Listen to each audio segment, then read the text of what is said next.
자연학으로 사주의 모든 기본 요소는 자연 관찰을 통해서 자연에서 가져온 것들이다. 이게 사주의 가장 기본입니다. 그러니까 사주 명리학이 어떻게 생겨났냐 하면 일단 매일매일 반복되는 해가 뜨고 해가 지고 이 반복을 어떤 사람은 뭐 당연히 아침은 해가 뜨고 저녁 되면 해가 지는갑다 이렇게 생각하고 사는 사람도 요즘도 있고 과거에 몇천 년 전에도 있었을 거예요. 있었을 것이고 그리고 또 어떤 사람은 왜 아침에 해가 뜨고 저녁에 해가 지지? 이렇게 신기하게 생각했던 사람도 있었을 거예요. 그런데 그걸 신기하게 생각했던 사람들은 아마 봄, 여름, 가을, 겨울의 반복도 신기했을 거라고요. 그래서 그 반복을 관찰하기 시작했고 그 반복을 관찰하다 보니까 이렇게 했죠. 하루, 이틀, 사흘, 나흘, 닷새. 하루, 이틀, 사흘, 나흘, 닷새. 하루, 이틀, 사흘, 나흘, 닷새. 뭐 이런 식으로 막 해가지고 한 30일 하니까 뭔가 계절이 좀 변하는 것 같고 또 30일 하니까 또 계절이 변하는 것 같고 30일 하니까 그러니까 계절이 기온이 살짝 변해도 30일 하니까 완전히 계절이 바뀌어 버리고 이걸 관찰했을 거라고요. 그래서 봄, 여름, 가을, 겨울 와서 다시 봄이 되는 걸 이렇게 관찰했을 겁니다. 이 관찰한 내용을 하나하나 뭘 붙였다? 갑자를 붙인 거예요. 갑을병정, 무기응신, 인계를 붙이고 자축인묘, 신유술을 붙이고 해서 이 사주의 기본적인 22간지가 탄생하게 된 거죠. 그렇죠? 기본적으로 탄생하게 된 겁니다. 그러니까 이게 자연관찰이라는 게 단순히 지금으로 생각하면 갑이 뭐다 갖다 붙인 형태가 되지만 옛날에는 뭐였다? 자연현상에다가 갑을 기호로 쓴 거예요. 그러니까 22간지라는 거는 기호일 뿐이다 이렇게 말씀드리죠. 그렇습니다. 그리고 이제 햇볕이 있는 때와 흐린 때도 관찰했겠죠. 날씨도 관찰했겠죠. 저걸 관찰하다 보니까 단순히 계절뿐만 아니라 절기 같은 것도 나타낼 수 있고 그 다음에 그 안에서 22간지 각각이 가진 성격도 관찰할 수 있었을 거라고 봅니다. 이 모든 걸 어떻게? 자연에서 가져왔다는 거죠. 그래서 자연에서 뭘 가져왔다? 음양, 오행, 22간지를 가져온 거예요. 그래서 이름을 붙인 거죠. 그렇습니다. 그래서 아주 단순하게 16페이지에 이 글이 탁 써 있는데 이 글을 읽고 여러분이 이런 것까지 생각하셨으면 하신 분도 있겠죠. 그렇습니다. 그래서 여기서 실제 십신을 붙이면 여기 플러스 음양 오행 22간지 플러스 십신을 붙이면 이게 사주의 기본 구성 요소가 됩니다. 17페이지 타이틀이에요. 사주의 기본 구성 요소 음양, 오행, 22간지, 십신 이렇게 됩니다. 이거밖에 없습니다. 이거면 사주를 다 알 수 있는 거예요. 사주의 기본 요소입니다. 음양, 오행, 22간지, 십신. 그래서 사주 강의를 보시다 보면 제가 이 말을 죽으라고 합니다. 몇 번 반복했는지도 모르겠어요. 몇 번을 했는지도 모르겠어요. 음양, 오행, 22간지, 십신. 음양, 오행, 22간지, 십신. 이걸 계속 말합니다. 저게 가장 중요하기 때문에 그렇습니다. 이 사주의 기본 요소에서 음양은 뭘로 이루어져 있다? 음과 양으로 이루어져 있다. 음양에 대해서는 뒤에 가서 텍스트가 있어요. 그러니까 뭐 18페이지, 19페이지 가면서 있을 거니까 그때 설명드리고 그냥 음양은 음과 양으로 나뉩니다. 음과 양. 두 개로 나뉘는 거죠. 두 개로 나뉩니다. 오행은 목, 화, 토, 금, 수 5개로 나뉩니다. 목화토금수 5개. 5개로 나뉩니다. 그리고 22간지는 10개의 청간이 뭐라고 했습니까? 갑, 을, 병정, 무기경신, 인계.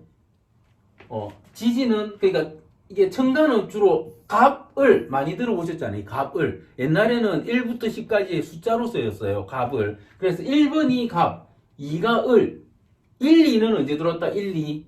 아라비아 숫자는 아마 그 일제시대 되고 나서 들어왔을 거예요. 그전엔 1, 2 안 썼죠. 전부 다 갑을 이랬습니다. 갑을. 갑을 썼어요. 그래서 이거 숫자로 쓰는 거죠. 이 숫자 10개, 천간과 지지는 주로 띠죠, 띠. 띠, 12개. 이게 배치가 어떻게 됩니까? 갑, 을, 병정, 무기경신, 임계, 자, 축, 임묘, 진성, 오미, 신유수를 해서 이걸 갑자라고 해요. 22간지를 다르게 갑자라고 합니다. 갑자. 제일 첫 글자를 따서 말하는 겁니다. 갑자. 그래서 이 보시면은 십천간을 이제 갑, 을, 병정, 무기, 경신, 임계 밑에 한자를 달아놨어요. 그죠? 을, 그러니까 이게 을이에요. 2번. 갑이란 말은 first, 넘버 1. 1번이란 말이고 2, 병은 3, 정은 4. 숫자라고요. 5, 6, 7, 8, 9, 10. 옛날에 이걸 숫자로 썼다는 겁니다. 1, 2, 3, 4, 5, 6, 7, 8 아라비아 숫자 안 쓰고 이런 거죠. 그냥 숫자라는 거죠. 십천간. 그리고 이제 12지지는 이제 띠 글자죠. 자는 지띠 이랬잖아요. 자축, 임묘, 진성, 오미, 신, 유술에. 이게 보통 이게 자는 지, 축은 소. 그죠? 죄송합니다. 이 책 보고 이는 이렇게 생겼어요. 오타가 났네요. 저런 오타를 호랑이 인 인은 이렇게 생겼습니다. 이런 오타를 죄송합니다. 오타를 왜 저런 오타를 묘는 토끼, 지는 용, 사는 뱀 그렇게 부르죠. 저는 이 지지를 동물로 안 붙이지만 주로 그렇게 불러요. 아주 익숙하죠. 오는 말, 미는 양, 시는 원숭이, 유는 닭, 술은 개, 해는 돼지. 이렇게 띠예요, 띠. 이게 뭐다? 12지지라는 겁니다. 12지지. 그죠? 12달. 그죠? 12달. 그러니까 12지지가 나오는 이유는 뭐냐면 12달을 설명하기 위해서요. 10층간은 뭐다? 1부터 10까지. 1부터 10까지. 그렇습니다. 제로는 없죠? 제로 없습니다. 제로를 발견한 거는 누가 발견했다? 예, 인도에서 발명했다고 하죠. 하여튼 이거는 찾아보시고 그렇습니다. 그래서 10층간 12지지 10층간 12지지 한자가 이렇게 돼요. 이렇게 그러니까 이제 20이 간지고 십신은 보통 십신의 용어로 육신이라고도 합니다. 십신을 육신을 하는데 저는 이 용어를 안 쓰고 그냥 십신이라고 합니다. 십신. 그리고 어떤 명리학을 하는 사람들은 십성이라고 해요. 십성이라고 하는데 이거는 십신을 부르는 아부태산식 명칭이에요. 그러니까 아부태산이 십성이란 말을 많이 쓰니까 전부 다 십성해요. 아부태산식 그 사주를 배운 사람들이 아는데 아부테산은 사람 이름입니다. 사람 이름. 아부테산이 누구냐? 아부테산은 일본의 근대 명리학자입니다. 일본의 근대 명리학자. 그래서 이 아부테산식 사주를 배운 사람들이 십성이라고 해요. 십성. 그러니까 노재팬을 하면서 이걸 왜 안 고치는지 모르겠는데 모르는 거겠죠. 자기들이 십성이라 말하면서도 이게 어디서 왔는지를 몰라서 그렇습니다. 그런 거죠. 그래서 여러분도 십신이라고 쓰는 게 맞습니다. 십신이라고 쓰는 게 맞습니다. 왜 십신이라고 쓰는 게 맞냐면 실제 10가지니까. 이게 육신의 개념은 지금 좀 이따 설명드리는데 이게 그러니까 5가지 개념이에요. 5가지 개념. 지금 보면 뭐 보통 이렇게 하죠.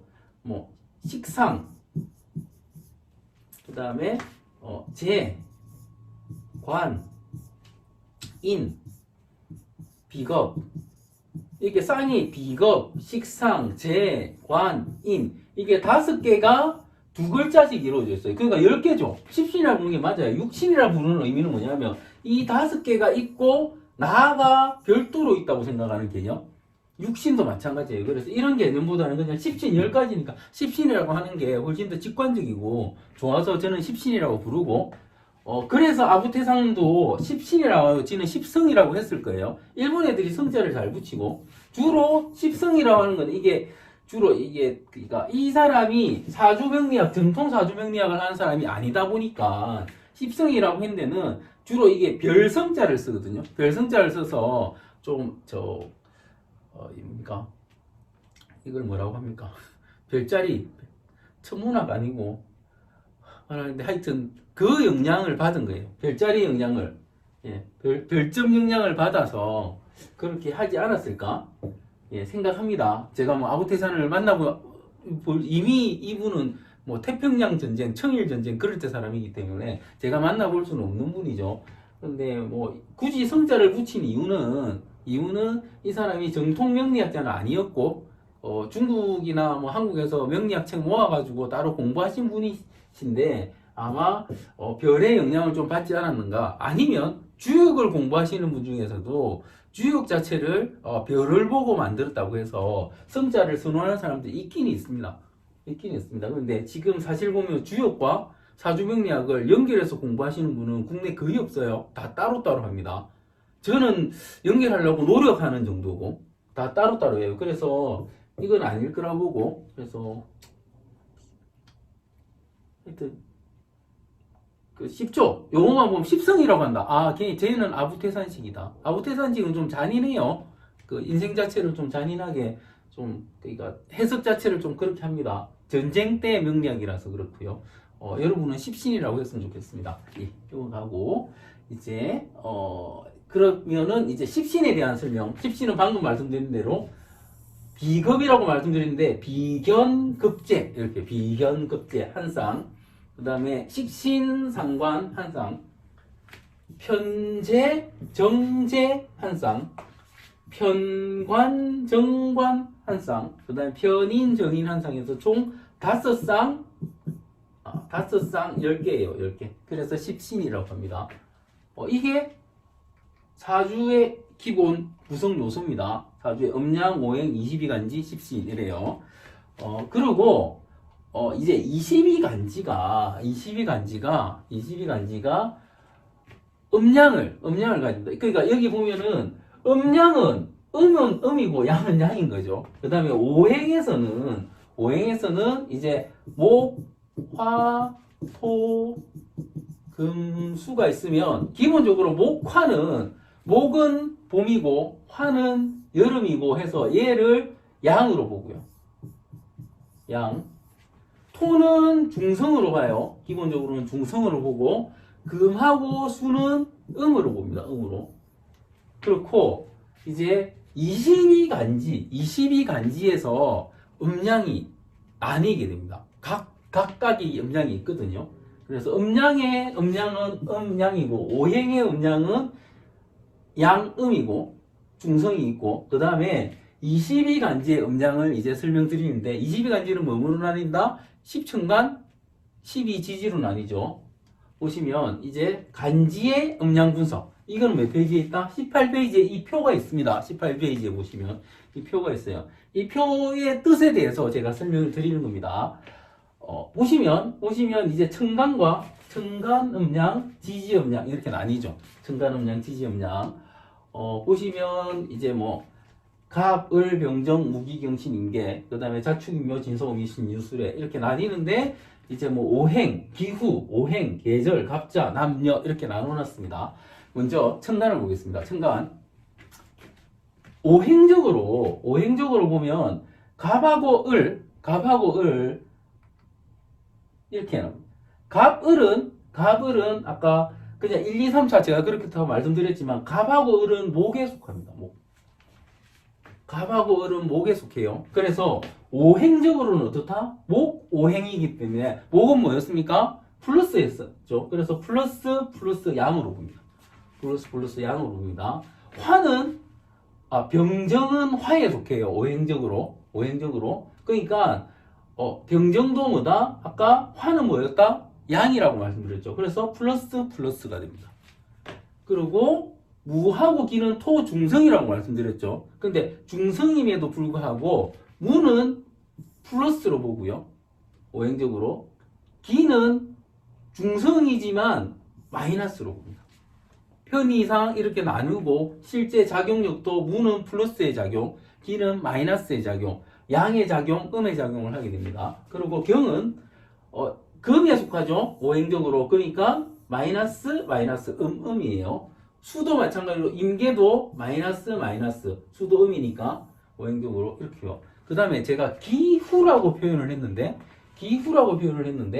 실제, 같은 목이라도, 갑일 때는 플러스의 작용, 을일 때는 마이너스의 작용을 합니다. 그래서 보통 갑질한다. 갑은 뭐다? 양이고 1번이어서 갑질한다. 을은 음이고 2번이라서 당한다. 이렇게 보통 사람들이 보는 거예요. 그래서 음양을 갑은 기후적으로 보면 양, 을은 이렇게 봅니다. 병도 기후적으로 보면 양, 정은 그리고 무도 양, 기는 경은 금에서 양, 신은 그 다음에 수에서 임은 양, 개는 이렇게 봐요. 그러니까 뭐다? 오행적으로는 같은 오행이라서 양이지만 기후적으로 보면 음양이 다시 나뉜다는 겁니다. 그런데 여기서 간지에 제가 추가할게. 여러분들이 공부하시는데 도움될 내용을 제가 추가를 하는데, 추가할 한 가지는 뭐냐면, 여기 갑자라고 쓰시고, 갑자로 봤을 때, 갑자는 뭐냐면, 제가 아까 뭐라고 했습니다. 갑자는 갑을 명정 무기경신님께 자축 임묘 진서 오미순 유수 이렇게 말씀드렸죠. 이걸 갑자라고 말씀드렸죠. 이 갑자의 순서로 봤을 때, 갑은 플러스 양, 을은 이렇게 봅니다. 그리고 반복이 돼요. 음양은 항상 반복이 됩니다. 그래서 병은 양, 정은 이 순서인 거예요. 갑을 명정 무기경신 이 순서입니다. 무는 양, 기는 그죠? 또 경은 양, 신은 임은 양, 개는 이렇게 추가해 주시고, 실제 갑자의 이 순서대로 하면 갑, 양, 을, 이런 식으로 순서대로 가요. 여기 또 하나를 추가합니다. 이번에는 뭐냐면 행동성. 사주에 갑이 있을 때는 양적인 행동을 한다. 을이 있을 때는 음적인 행동을 한다. 또 병이 있을 때는 양적인 행동을 한다. 을이 있을 때는 음적인 행동을 한다. 무가 있을 때는 양적인 행동을 한다. 기가 있을 때는 음적인 행동을 한다. 경이 있을 때는 양적인 행동을 하고, 신이 있을 때는 음적인 행동을 한다. 임이 있을 때는 양적인 행동을 하고, 개가 있을 때는 음적인 행동을 한다. 요 두 가지, 갑자와 행동성 요 부분이 책에는 없는 부분인데, 제가 여러분한테 이걸 가르치다 보니까 저는 그냥 여러분들이 잘 아실 거라고 생각했는데 이게 없어서 헷갈려 하시더라고요. 그래서 요 두 가지를 한번 추가해 주세요. 이걸 추가하시 놓으면 나중에 공부하는데 도움이 되실 겁니다. 예, 이제 갑자, 천간, 갑자 행동성까지 음양을 봤습니다. 이제 다음은 지지입니다. 지지는 이렇죠. 지지, 자축인묘, 진성이, 신유술해. 이번에는 인이 제대로 적혔어요. 이 인자입니다. 보시면 인묘는 목입니다. 목. 인묘는 목이에요. 인묘는 목입니다. 보면은 제가 아까 오행에서 천간은 플러스 했는데 이게 헷갈리실 수 있는데 이게 그러니까 이걸 이래 되면 앞에 거도 여러분들이 안 헷갈리려면 이걸 오행으로 하지 말고 봅시다. 이걸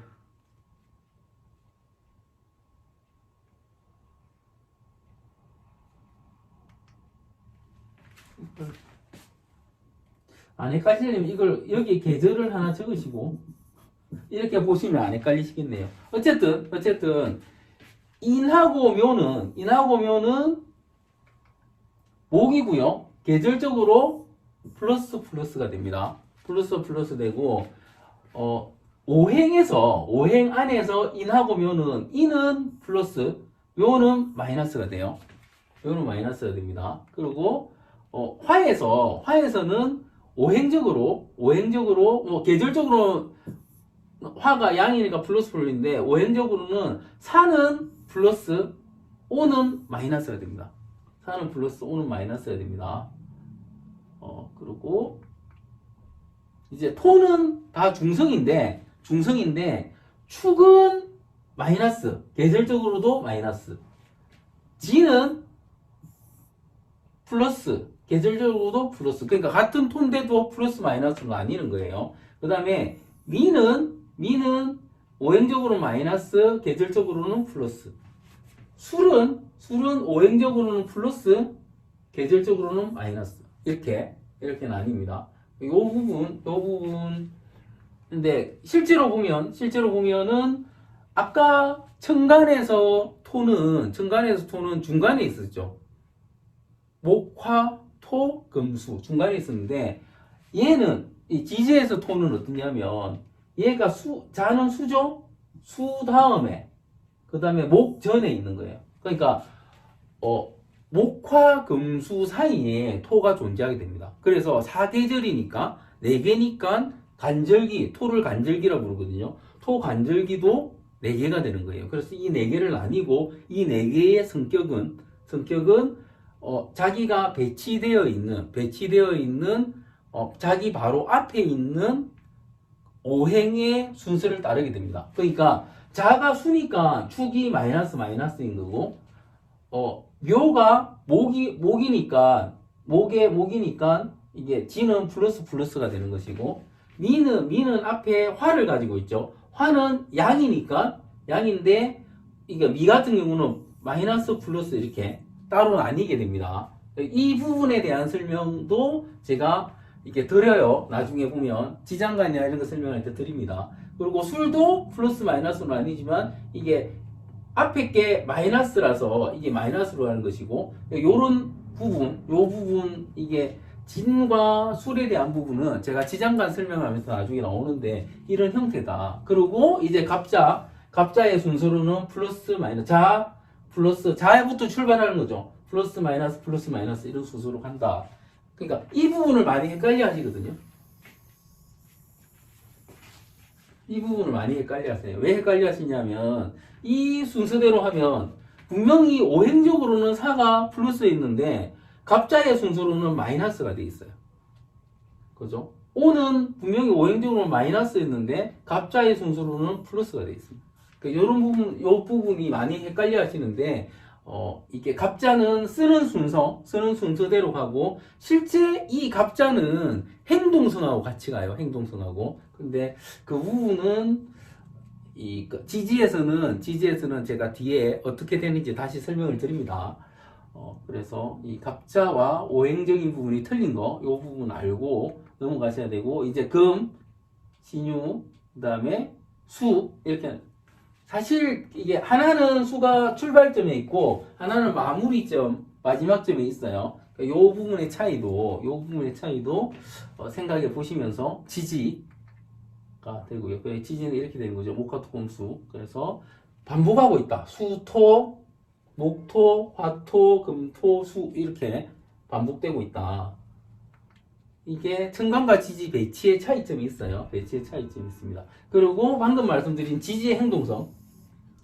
지지의 행동성은 음양의 고려보다는 지지 자체의 특성을 고려해야 된다. 지지 자체의 특성. 이 지지 자체의 특성이 뭐냐 하면 지지 자체의 특성이라는 것은 삼합적 특성입니다. 지금 삼합을 안 배우셨기 때문에 모르는 거고 처음에는 생각 안 하셔도 돼요. 하지만 순서는 저렇게 된다. 그래서 이런 거죠. 주로 보면은 임하고 자가 붙고 이게 임은 플러스라고 해놨고 자는 마이너스라고 해놨는데 이렇게 붙어요. 위에 같은 게 붙지 않고 다른 거는 전부 다 그러니까 다른 애들은 같은 것끼리 붙거든요. 다른 애들이라는 게 뭐냐면 목토금은 이게 같은 플러스끼리 붙는데 얘하고 병오 그러니까 수하고 화는 플러스 마이너스가 붙게 돼 있어요. 이 차이가 제가 앞에 말씀드린 갑자 순서 때문에 그렇다. 이 부분. 그리고 보통 보면 청간은 행동성으로 읽지만 지지는 행동성으로 읽지 않고 지지는 지지 자체의 특성으로 읽는데 그 특성은 뭐다? 삼합적 특성이다. 삼합을 아직 안 배우셨기 때문에 그런데 이 부분을 생각하고 넘어가시면 됩니다. 하다 보면 이거 많이 헷갈려 하세요. 왜 임은 해가 아니고 자냐? 왜 병은 사가 아니고 오냐 이렇게 많이 착각하시기 때문에 제가 말씀드리는 거예요. 그렇습니다. 그냥 삼합은 차후에 제가 공기처럼 다룹니다. 삼합이 가장 중요한 합이기 때문에 공기처럼 다룹니다. 예, 간지 음량 분석 넘어가고요. 그 다음에 십신의 음량의 상관관계. 그러니까 십신은 아까 제가 다 그러니까 음량에 음량이 있고 오행도 음량이 있고 22간지도 음량이 있다고 지금 설명을 드렸잖아요. 근데 십신에 음량이 있다는 말은 제가 말씀 안 드렸죠. 이게 뭐냐? 십신 자체는 음량이 없어요. 그러니까 비견급제 이게 음량이 아니에요. 정인, 평인, 뭐 정제, 편제, 평관, 정관 이런 게 음량이 아닙니다. 음량이 아니에요. 왜 음량이 아니냐면 내가 나에 있어서 내가 뭐 갑인데 음일 때는 뭐고 양일 때는 뭐고 이런 식으로 하기 때문에 음량이 따로 없습니다. 십신 자체는. 간지 음량에 따라 작용력이 달라집니다. 그러니까 십신 자체는 음량이 없다. 이 부분도 아주 중요한 부분입니다. 아주 중요한 부분이세요. 이 부분을 잘못 생각하시면 자꾸 편을 뭐 양으로 보고 그 다음에 정을 음으로 보고 아니면 반대로 보고 하면서 생각 자체를 정말 잘못하시게 됩니다. 그래서 십신 자체는 음량이 없고 간지 음량에 따라 같은 십신이라도 작용력이 달라진다. 이렇게 아시고 넘어가시면 될 것 같습니다. 그리고 많이 물으세요. 사주 공부하기 어렵다. 사주 공부하기 어렵다. 왜 어려우세요? 하면은 한자가 너무 많아요. 한자가 너무 많아요. 그렇게 말합니다. 어떤 분은 제 책을 보고 한자가 없으니까 깊이가 없다. 이렇게 말하는 사람도 있어요. 한자를 얼마나 알길래 한자가 있으면 깊이가 있는 줄 알고. 그런데 실제 사주 공부에 필요한 한자의 수, 사주 공부의 한자의 수는 딱 40개입니다. 40개. 40개입니다. 왜 40개냐? 음양, 한자 음양 2개, 오행 5개, 22간지 각각 22개. 이렇게 요거 29개예요. 29개. 29개입니다. 그리고 십신은 비견, 급 3개. 비견급. 쟤는 이쪽으로 가요. 비견급 3개. 그 다음에 식신상관은 식신상 3개. 관은 여기로 가요. 그죠? 3개. 그 다음에 정관편관, 정제편제할 때 정편이 2개. 정편이 2개. 그 다음에 재관인 3개. 이 더하면, 그죠? 더하면 11개죠? 계산 똑바로 했죠? 11개죠? 합치면 몇 개다? 29 더하기 11은 40이다. 이거만 알면 끝나요, 사주 공부는. 한자 필요 없습니다. 다른 한자 필요 없어요. 그리고 더 중요한 거는, 십신은 한자 몰라도 돼. 십신은 한자 몰라도 돼요. 그러면 29개만 알면 됩니다. 한자 29개. 그죠? 그리고 실제 볼 때는 음양 몰라도 돼. 음양 몰라도 돼. 오행 몰라도 돼. 오행 몰라도 돼.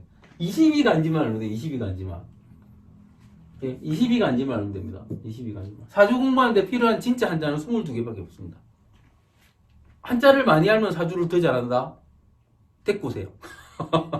우리나라에서 최고의 한학자가 저한테 사주 보러 오세요. 최고의 한학자. 실제 서당도 있고 그분이 한자는 가장 잘한다고 알고 있고 사서삼경 이런 거 다 그분한테 다 배우세요. 그분이 제일 잘 알아요. 제일 많이 아시고. 그래서 실제 서당 훈장님인데 훈장님 중에서 제일 대장이에요. 그런데 사주는 누구한테 보러 온다? 저한테 보러 와요. 왜 저한테 보러 온다? 한자를 몰라서 사주 못 보는 게 아니라니까요. 저는 22자만 알고 사주 봐주거든. 22자만 알면 돼요. 사주 보는 것과 한자는 아무 상관없습니다. 한자가 없다고 깊이가 없다고 생각하면 한문을 배우러 가세요. 사주를 배우지 말고. 그렇습니다.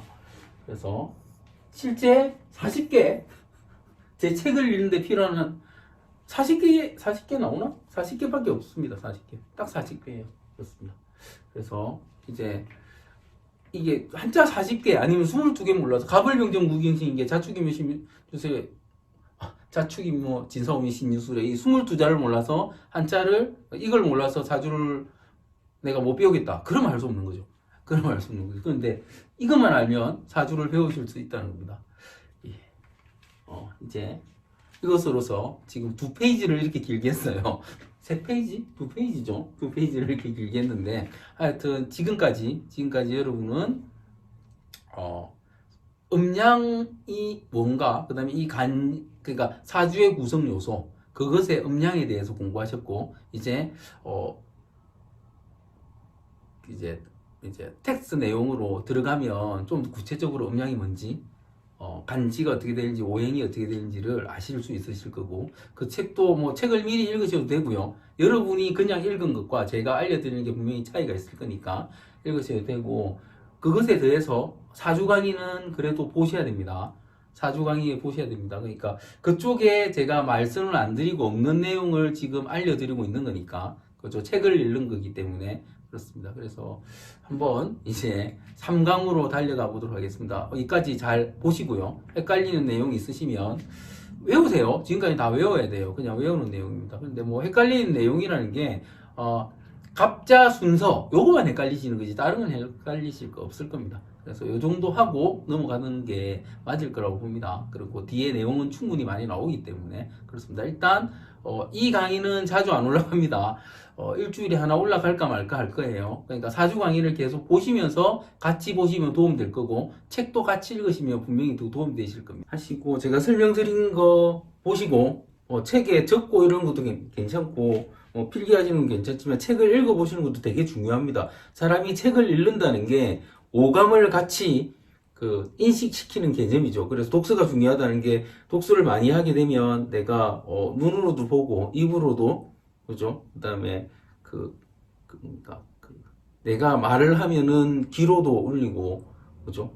그리고 뭐 책장을 넘기는 이런 것도 오감에 다 들어간다고 하죠. 그래서 제가 책 자체도 제가 책 낼 때 제가 좋아하는 종이질, 그죠? 또 책 넘길 때 이런 것도 제가 좋아하는 종이로 하는 이유도 저는 그러니까 이런 내용을 전해드리고 싶은데 이런 재질의 책, 이런 재질의 종이로 만든 책, 이런 들기도 좋고 사이즈도 이게 두께도 나름 제 생각입니다. 저는 이런 책으로 공부하니까 좋더라고요. 그래서 그렇게 전해드리는 거니까 강의만 들으시는 것보다는 책을 직접 읽어보시는 게 훨씬 더 나으실 거고, 이건 모든 공부가 똑같죠.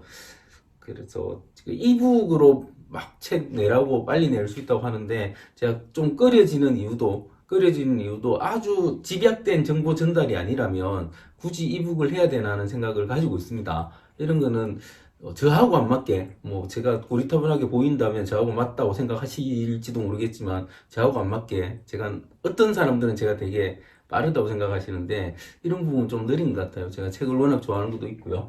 네, 오늘 이제 음량편 들어가겠습니다. 책 페이지로는 20페이지부터 출발을 합니다. 일단, 음입니다. 한자도 책 있는 그대로 내용이에요. 음이라는 거는 물질적으로는 비어 있습니다. 그러니까 음이라는 거는 그냥 비어 있는 상태예요. 상태인데 그냥 이렇게 마이너스다. 그냥 플러스에 대비되는 개념으로 마이너스라 이렇게 표현을 하기도 합니다. 간단하게는 저렇게 표현할 수 있는 거죠. 그래서 일단 음이라는 거는 물질적으로 비어 있음이고 비교해서 적음이다. 그러니까 음이란 정의가 딱 있는 게 아니고 항상 비교를 해야 된다는 점이 가장 중요한 거예요. 비교해서. 그러니까 제가 사주 강의나 이런 데서 극음이라는 말을 하는데, 극음이라고 말은 하지만 걔보다 더 음한 게 비교하면 더 음해질 수도 있는 거죠.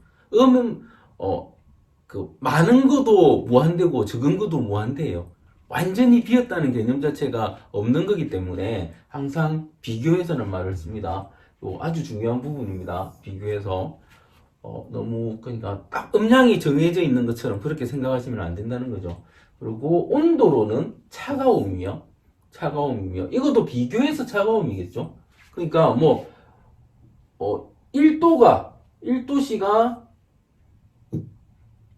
1도씨가 차갑다 했는데 마이너스 1도는 더 차가운 거고, 그죠? 마이너스 2도는 더 차가운 거고, 비교해서 더 차가운 거. 차가움도 비교했습니다. 또 비교해서 높이가 낮은 것. 그죠? 그러니까 이게 비교해서 낮은 걸 항상. 그래서 음을 생각하실 때 간단하게 이렇게 생각하셔도 됩니다. 을을 우리가 갑질한다는 그 갑이죠. 그죠? 갑하고 을을 봤을 때 얘 둘은 둘 다 목인데 갑은 양, 을은 근데 우리가 갑은 양, 을은 이렇게 생각 안 해도 갑은 무조건 강하고 좋은 것, 을은 거기보다 안 좋은 것 이렇게 항상 생각하고 있잖아요. 그죠? 항상 이렇게 생각하고 있잖아요. 그래서 그냥 갑을이다 생각하셔도 돼요. 양은 갑이고 을은 음이다. 좀 약한 거네 비교해서. 그죠? 그런 거죠. 그러니까 이런 것도 있죠. 누가 갑질한다고 막 하는데, 이런 거죠. 뭡니까? 우리나라의 제일 높은 사람이 대통령이다. 이렇게 생각하는데, 그러니까 실제 제일 높다고 볼 수 있죠. 행정부 수반이고 제일 높다고 볼 수 있는데, 이게 인식이나 생각에 따라서 다르겠지만, 미국 대통령한테 비교하면 좀 약한 것 같잖아요. 그냥 한국에서는 갑인데 미국 대통령 하면은 좀 약한 것 같잖아요. 이번에 윤석열 당선된 인이 박진인가 외교부 장관 후보자를 특사로 보냈는데 미국에서 안 봐. 튕겨버리죠. 이런 형태가 되는 거죠. 그죠? 아무리 높다 해도 다른 데 가보면 더 높아지고 거죠. 그죠? 먹이 사슬이라는 것도 그렇죠. 먹이 사슬이라는 것도 누가 최고의 포식자라고 하지만 그 포식자를 잡아먹는 게 또 있고 또 있다는 거죠. 그러니까 음량이 정해진 게 아니다. 이런 개념으로 생각하시는 겁니다. 그리고 습도로는 습합니다. 이것도 비교해서라는 거죠. 그죠? 비교해서라는 거죠. 그리고 비교해서 더 습합니다. 계절적으로는 이제 이거는 정해져 있는 거죠. 계절적으로는 가을하고 겨울이다. 시간적으로는 태양이 기울기 시작에 하락하는 정오부터 태양의 영향을 받지 않는 밤이다. 이게 또 음이라는 거예요. 그런데 이게 우리가 가을 겨울이라고 말씀드렸지만 이 가을에 해당하는 간지가 신이었죠. 그죠? 신이었죠. 신이라는 이 신시가 15시 30분 이후가 신시잖아요. 그죠? 그러니까 3시 반 넘어가면 그때부터 가을이라는 거죠. 시간적으로는. 이게 음이라는 거죠.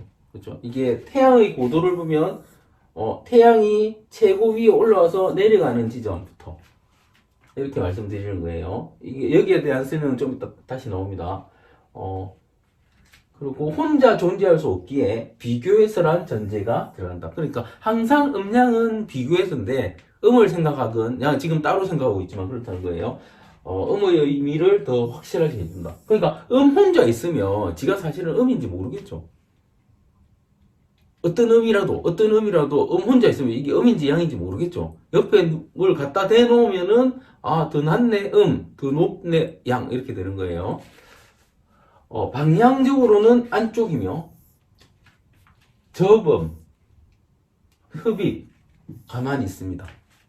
흡입은 빨아당기는 걸 말하는 거고 접음은 말 그대로 접는 거죠. 그죠? 펴는 거는 양인 것이고 이런 개념이에요. 개념적으로. 그리고 행동적으로 음은 생각합니다. 그러니까 음이 강하다는 말은 아까 말한 가을 겨울 인자 그 금수 이런 게 있으면 생각을 많이 하는 형태다 이렇게도 말을 하거든요. 그래서 행동적으로 음은 생각합니다. 이러한 음의 의미는 사람의 사주팔자 내에서 성격적 행동적으로 작용한다. 제가 방금 말씀드렸죠. 사주에 금이 많거나 수가 많은 사람은 어떤 사람이다? 음인 사람. 그러니까 우리가 내성적이다, 외향적이다 이 말할 때 내성적이라는 말은 금수가 많은 사람. 그러니까 사주에 금수가 많으면 그냥 내성적인 사람 되는 거예요.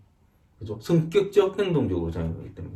성격적. 그러면 목화가 많은 사람은 어떻다? 외향적인 사람이다.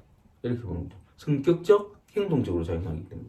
그러니까 사실은 사주는 이걸 읽는 학문입니다. 어떤 성격을 가지고 어떻게 행동하느냐를 읽는 학문이잖아요. 사주팔자라는 게. 음량에서 다 나와버린다는 거죠, 사실은. 그렇습니다. 그렇다면 사주팔자에 음이 많은 사람은 어떤 사람일까? 차가운 사람이다. 실제 몸이 차가워요. 몸이 차갑습니다. 그리고 추위를 잘 타죠, 차가우니까.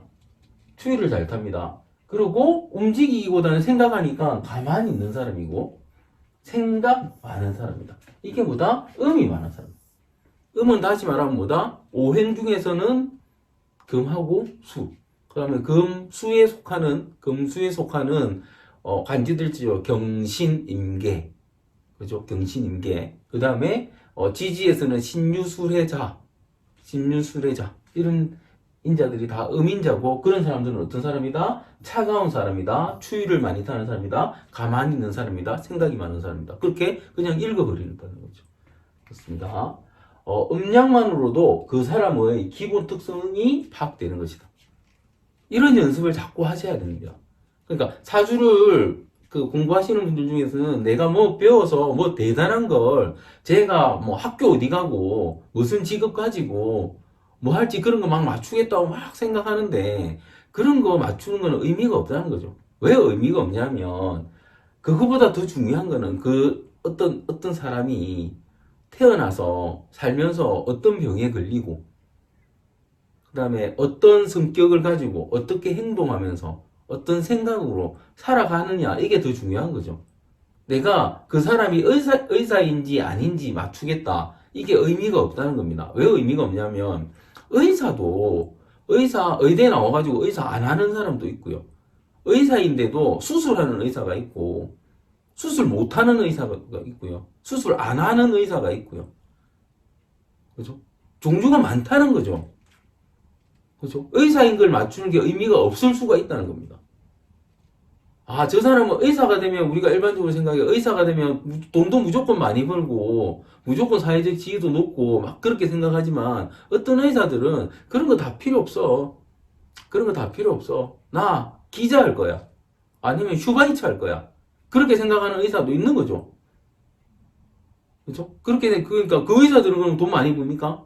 뭐 기자는 모르겠지만 슈바이처 하는 의사는 돈 많이 못 벌겠죠. 그죠? 아니라는 거죠, 그거는. 그러니까 직업을 맞추는 거는 어째 보면 아무 의미가 없다. 그죠? 여러분이 맞추고 싶은 사주로 나 이거 맞춰야 돼, 그렇게 생각하는 것 중에 사실은 아무 의미 없는 게 있을 수 있다는 겁니다. 그런 게 중요한 게 아니고, 그 사람이 어떤 생각을 가지고 어떻게 행동하고 어떻게 살아가고, 그게 건강하게 사느냐 아프게 사느냐, 거기에 따라서 그 사람이 어떤 아무리 하찮은 직업을 가져도 아주 돈을 많이 벌 수도 있고, 이런 형태로 갈 수 있다는 거예요. 그죠? 그러니까 좀 더 근본적인 걸 읽고 좀 더 근본적으로 이해하는 노력을 하셔야 되지, 특정적으로 이거 아니면 저거 아니면 이거, 이런 식으로 나는 무조건 뭘 맞출 거야, 이런 생각으로 사주를 배우신다면, 그런 분들은 끝내 사주를 제대로 못 배우시게 됩니다. 그죠? 그 말은 뭐다? 그러니까 제가 그러니까 다른 강의죠. 그러니까 실전이나 이런 데 보면은 실제 상담하는 내용을 막 들어보면 직업도 맞추고 뭐 다 맞춰요. 막 맞추면 그 부분만 들어오신 분들은 이렇게 생각하시는 거죠. 아, 쟤는 정말 잘 맞춘다, 신이다, 이렇게 생각하는 사람이 있을 거예요. 그런데 그 근본에는 뭐가 있다? 맞추는 게 중요한 게 아니라는 생각이 있고요. 그리고 음량적으로 그 사람을 파악하려는 노력이 있었다는 거예요. 그러다 보니까 맞춰지는 거예요. 그죠? 그러니까 맞추겠다고 생각하면 끝까지 가지를 못할 수가 있다는 겁니다. 이런 의미입니다. 지금 가장 기본적인 음량을 하고 있어서 이 말씀을 드린 거예요. 이제 넘어가 보겠습니다.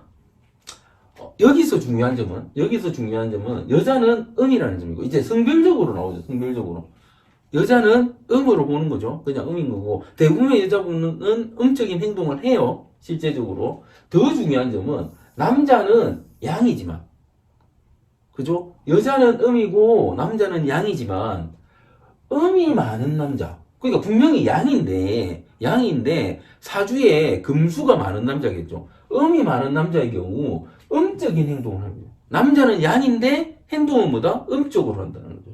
가만히 있고 생각 많이 하는 등의 행동을 한다는 겁니다.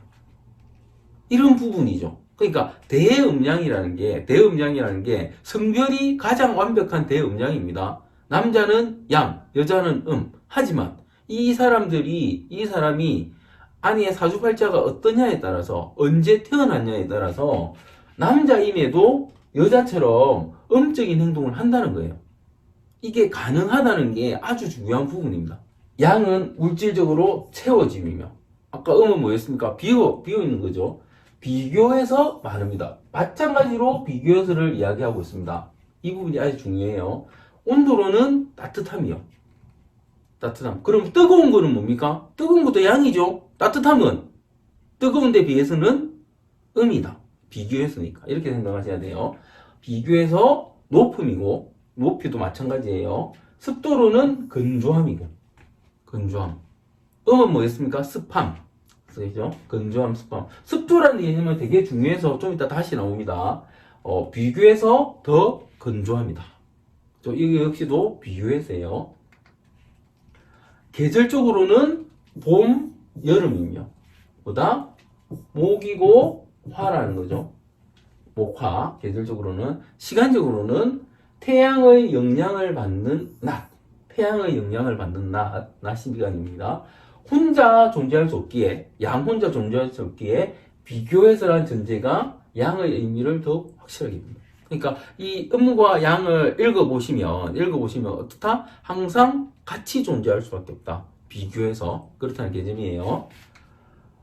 방향적으로 바깥쪽이며, 바깥쪽. 아까 음은 이게 뭐가 이런 테두리, 원테두리가 있다고, 음은 안쪽이고 흡입이고 이렇게 말씀드렸는데, 양은 뭐다? 바깥쪽이고, 그죠? 방출이고, 여기 있죠? 펼침 방출. 양은 펼치는 거예요. 그 움직임도 어떤 움직임이다? 밖으로의 움직임이다. 이렇게 보는 거죠. 행동적으로 양은 움직입니다. 그죠? 움직이는 거죠. 음은 가만히 있음이고, 그렇습니다. 이러한 양의 의미는 사람의 사주팔자 내에서 마찬가지로 성격적, 행동적으로 작용한다. 그렇다면 사주팔자에 양이 많은 사람은 어떤 사람입니까? 어떤 사람이겠습니까? 앞에 음적인데 비교해서는 어떻다? 뜨거운 사람이고, 더위 잘 타는 사람이고, 뜨거우니까. 그 다음에 가만히 못 있는 사람이고, 계속 움직이니까 그렇겠죠. 생각보다 행동이 앞서는 사람이다. 그렇죠? 행동이 더 앞선다는 거죠. 그러니까 생각보다는 건 생각하기보다겠죠. 생각을 하기보다는 생각하지 않고 바로 뭐 한다? 행동해버린다. 그렇죠? 생각하기보다는 행동이 앞서는 사람이다. 그렇다는 거예요. 그래서 음양만으로도 그 사람의 기본적인 특성이 파악되는 것이다. 또 운에서 양의 운이 흐르면, 양의 운, 이게 운이라는 거는 연애도 갑을병정 무기경신 인계가 있죠. 그죠? 연애도 붙여놨죠. 그걸 세운이라고 합니다. 월도 마찬가지로 이게 갑자가 있죠. 이 갑자 여기도 운의 운이라고 하는 거죠. 월운도. 일도 운이죠. 일도 운이죠. 오늘 무슨 일인지 제가 안 봤는데 일도 운이고, 시간에도 운이 있어요. 시간에도. 그래서 연월일시잖아요. 그 운의 흐름이 양으로 흐르면, 이런 말이에요. 양으로 흐르면 마찬가지로 양의 특성이 나타남을 읽으면 되는 것이다. 그럼 이렇게 볼 수 있죠. 아주 양적인 사람이 양적인 운에 들어오면 어떻다? 더 많이 움직일 것이다. 아니면 너무 많이 움직여서 지칠 수도 있겠지만 대부분의 경우는 더 많이 움직일 것이다. 그렇죠? 아주 음적인 사람이 언제 움직일까? 운에서 어떻게 읽는다? 양운이 오면 움직이겠지. 이렇게 읽을 수도 있는 거겠죠. 그게 운을 읽는 방법이거든요. 아주 양적인 사람이, 저 사람이 언제 가만히 있을까? 음의 운에서 가만히 있게 되겠죠. 이렇게 읽는 겁니다. 그렇죠? 이렇게 운에서 이런 개념이에요. 여기에서 중요한 점은 다시 나옵니다. 남자는 뭐다? 양이다. 남자는 양이에요. 남자는 양인데 더 중요한 점은 여자는 음이지만 양이 많은 여자는 어떻다? 양적인 행동, 가만히 있지 못하고 생각보다 행동이 앞서는. 그러니까 여자분 중에서도 아주 많이 움직이는 분들이 계신데 그분들은 어떤 분이다? 목화가 많은, 뜨거운, 양이 많은 여자분이다. 이런 거죠. 이런 개념입니다. 그래서 음양적인 부분이 이런 식으로 비교해서 항상 생각해야 된다. 이렇게 아시면 돼요. 그리고 이제 음양의 발견, 음양은 어떻게 발견하게 됐는가를 말씀드리는 거예요. 사주명리학뿐 아니라 이를 탄생시킨 주역 관련 서적을 읽어보면 실제 주역이 사주보다 더 앞섭니다. 주역에서 사주가 나오는 거예요. 왜 주역이 더 앞서냐면 주역은 자연 관찰입니다.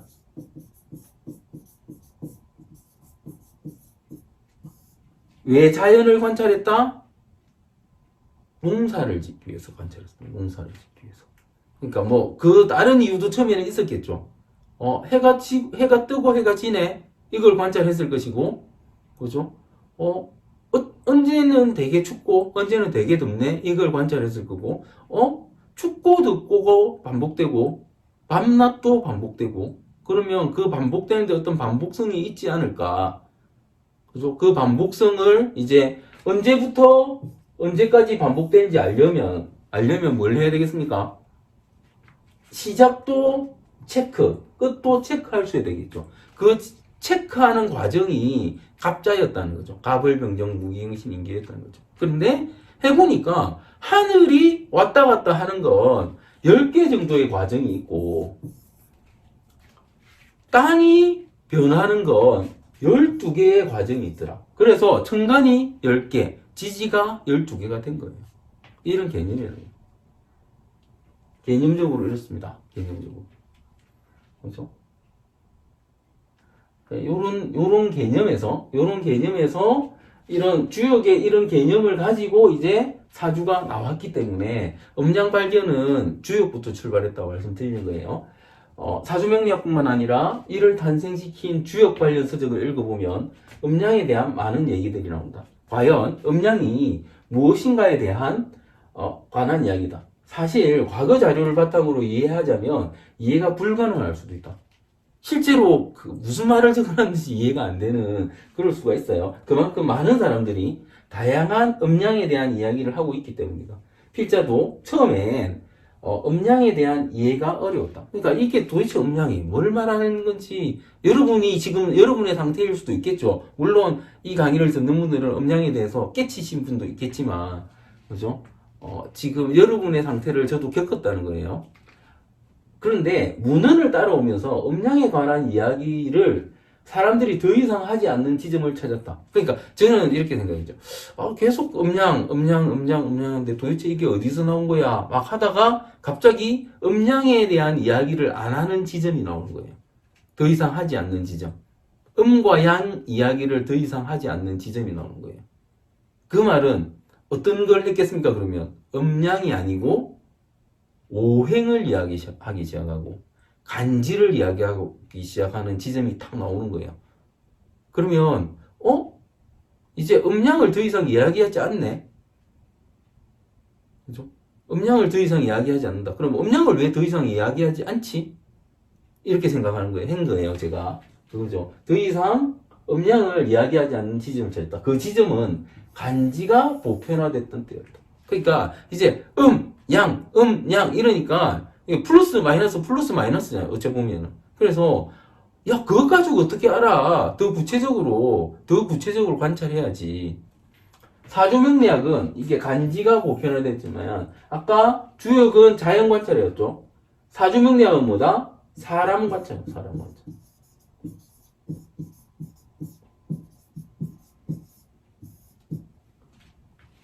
그러니까 그냥 자연은 봄, 여름은 양이고 가을, 겨울은 음이네 하면 끝나는데 사람을 관찰하려고 보니까 좀 더 디테일해야 된다는 거죠. 그 디테일의 부분을 10간, 12지지로 나누는 거예요. 나누는 겁니다. 간지를 사용하니 더 이상 음양에 대한 설명이 필요 없어졌다는 말이다. 간지를 사용하는 이유는 다양하겠지만 음양을 설명하기 위함이란 말로도 해석이 된다. 그러니까 간지 자체가 음양을 설명하기 위해서 쓰이는 거기 때문에 굳이 음양이라는 단어를 안 써도 된다는 거죠. 그죠? 그러니까 뭐 이런 거하고 똑같은 거죠. 집에서 우리 만약에 제 어릴 때 제가 이동헌인데 이시잖아요. 우리 집안에서는 물론 다른 데서 그럴 수도 친하면 그럴 수도 있겠지만 더 이상 제 성을 부르지 않아요. 안 불러도 되죠. 이동헌 안 부르잖아요. 동헌아 부르잖아요. 동헌아. 제 친척도 동헌아 부르잖아요. 그렇죠? 그런데 저를 처음 보는 어떤 다른 데 이런 거면 이동헌 이렇게 부르죠. 성이라는 게 구분할 필요가 있다는 거죠. 그렇죠? 이 음양도 이렇다는 거예요. 그냥 갑을병정이면 걔를 굳이 양, 갑을 병정 안 해도 된다는 거죠. 양, 갑을 병정할 필요 없이 그냥 갑을 병정하면 쟤는 양이네 들어있잖아요. 그렇다는 거죠. 그러니까 더 이상 음양을 말 안 해도 간지만 보고도 음양인 걸 우리가 간지 보고 안다면 굳이 그 음양을 붙일 이유가 없다는 개념이죠. 마찬가지 이런 개념이에요. 음양을 말하지 않는 이유는 간지 안에 뭐가 들어있다? 음양이 다 들어있다. 이 간지에 음양이 다 들어있고 어떤 음양인지의 설명은 제가 전 시간에 책을 보면서 설명을 드렸죠. 그죠? 그걸 참고하시면 되겠고 이 말이에요. 그 말이죠. 간지가 음양을 품고 있다는 거죠. 여러분은 이미 알고 있는 거예요. 앞에 강의를 들으셨다면. 그렇다면 간지가 품고 있는 음양이라는 건 어떤 의미입니까? 혹시 밝기일까? 그러니까 분명히 간지가 갑도 양이라 했고 을도 양이라 했고 그죠? 왜냐? 목이니까 이런 거죠. 병도 양이라 했고 정도 양이라고 했다. 화니까. 그런데 그 목화의 개념이 밝기일까? 의심을 한번 해본 거예요. 간지는 하루로 봤을 때 시간에 대비된다. 그렇죠? 간지는 시간에 대비되죠. 그죠? 시간에 대비됩니다. 해 뜨기 전 인시부터 하늘이 서서히 밝아오고 종일 해가 땅을 밝히다가 신시가 되면 신시 왜 한자로 안 써요? 신시가 되면 해가 진다. 그죠? 그러니까 신시가 지나면 해가 지죠. 이런 현상을 보면 밝기로 음양을 표현할 수도 있겠다 싶다. 그렇겠죠? 그죠? 아침에 해가 떠가지고 낮에 밝으니까, 해가 있는 밝은 동안에는 양. 그렇게 품고 있나? 이렇게 생각할 수도 있겠죠. 하지만 유시부터 축시까지는 빛이 없는 암흑의 시간이다. 그러니까 밝기가 없다는 거죠. 그러니까 간지가 음양을 품고 있다는데 밝기 자체가 빛 자체가 없는 때는 표현을 못 하는 거잖아요. 그죠? 표현을 못 하는 거죠. 그죠?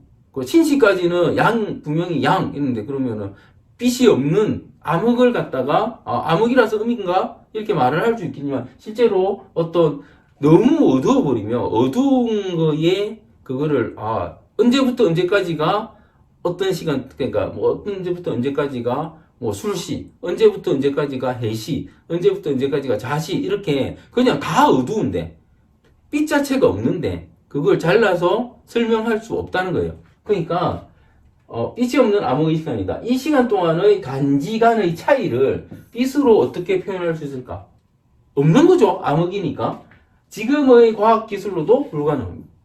그렇죠? 물론 시기를 보면 알지만 그게 없다면 그러니까 이런 거죠. 여러분이 자축인묘 진성이 실컷 막 외우고 해놓고 태양이 여기 있으면 오시고 여기 있으면 미시고 이 정도 밝기면 막 그랬다가 한밤중에 갑자기 탁 깨워서 지금 몇 시야? 물어보면 알 수 있겠습니까? 해신지 자신지 축신지 모르는 거죠. 그죠? 구분이 안 된다는 겁니다.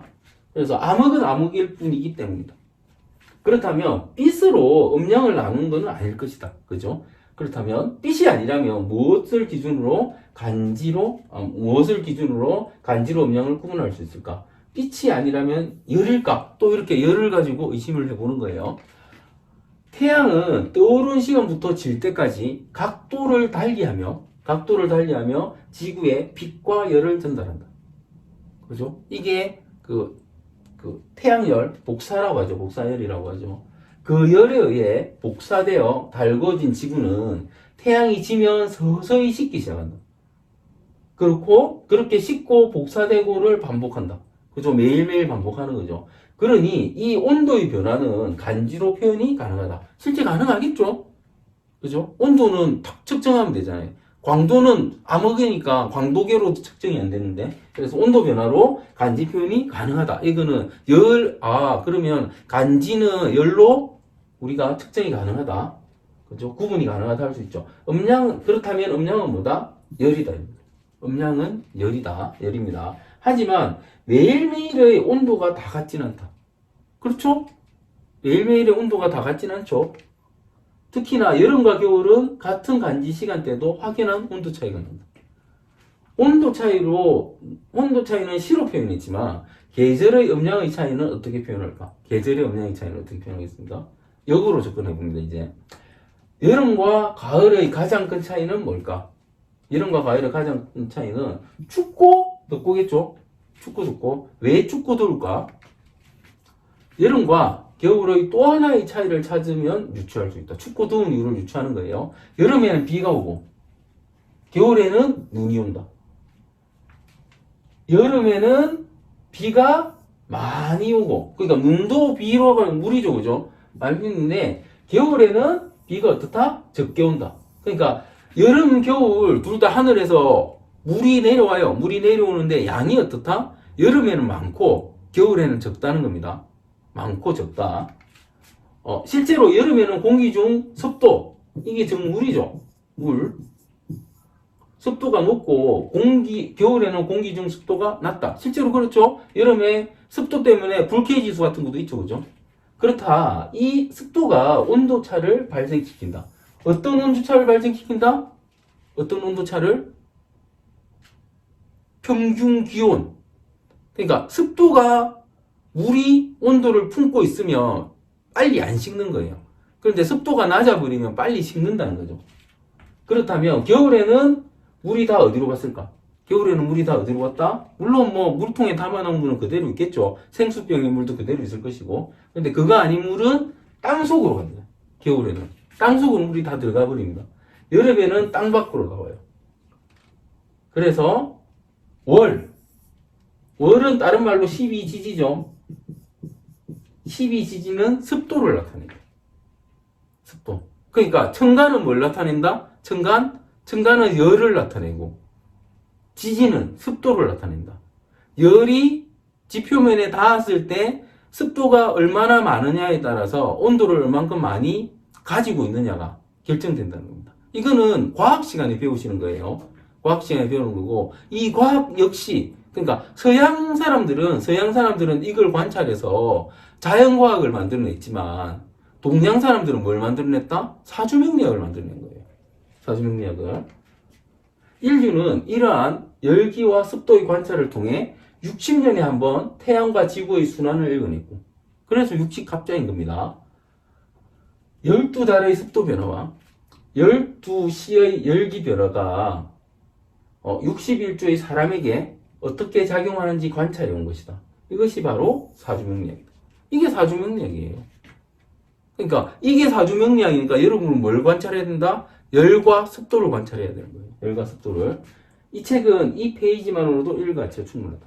실제 저는 이 부분을 딱 정리하고 이 책을 끝냈구나 이렇게 생각했습니다.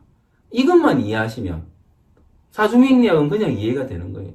그냥 이해가 되는 거고. 그리고 이 내용은 여러분이 이미 뭐 자연시간, 과학 시간을 다 배운 거예요.